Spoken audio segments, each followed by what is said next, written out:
s'il y a des gens qui ne font pas tellement parler d'eux, ce sont bien les moteurs électriques.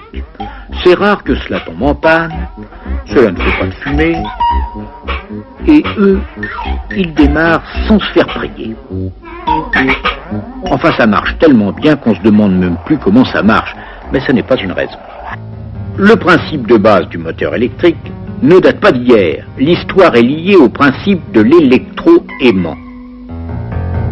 Quand on fait passer un courant dans une bobine enroulée autour d'un noyau de fer, elle se comporte comme un aimant, avec un pôle nord et un pôle sud.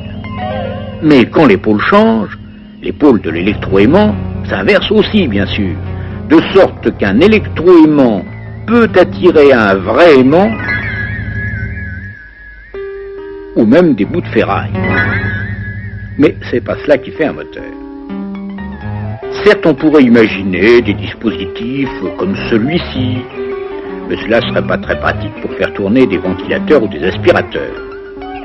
Alors mettons plutôt un aimant tournant devant la bobine. Le courant passe, le pôle nord de la bobine attire le pôle sud de l'aimant, et ça tourne. Mais ça s'arrête là. Sauf bien sûr si à ce moment précis, j'inverse le sens du courant. Puis que je l'inverse encore, etc.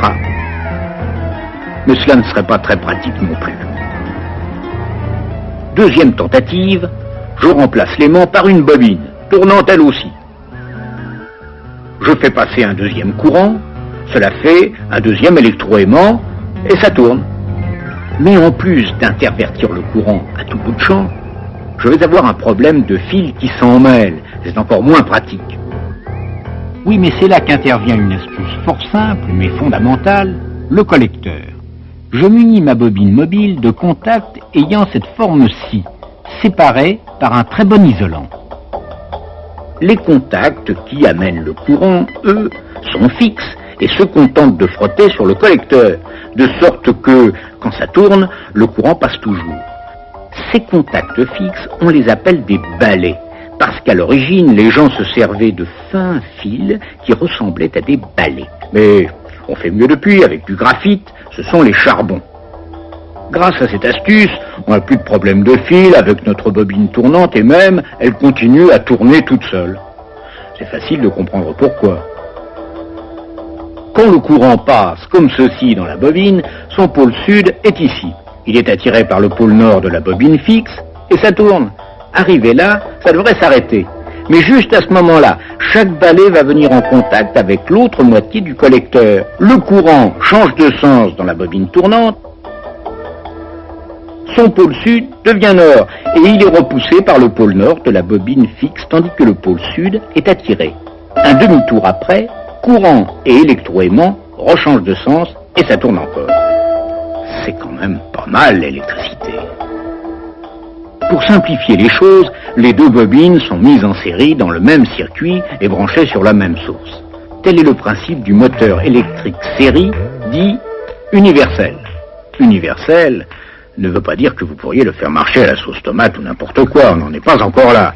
Universel parce que si, au lieu d'une source de courant continu comme dans nos expériences, on l'alimente avec du courant alternatif, cela marche encore.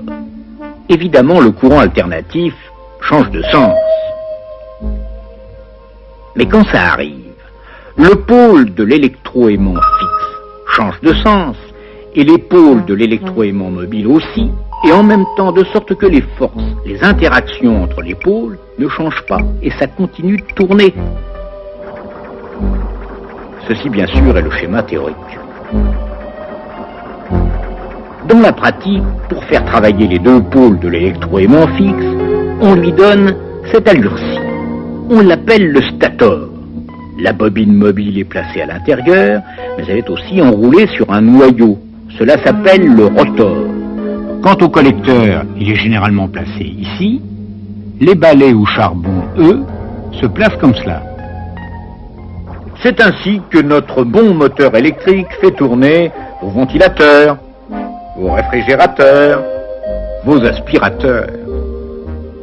C'est quand même pas mal l'électricité.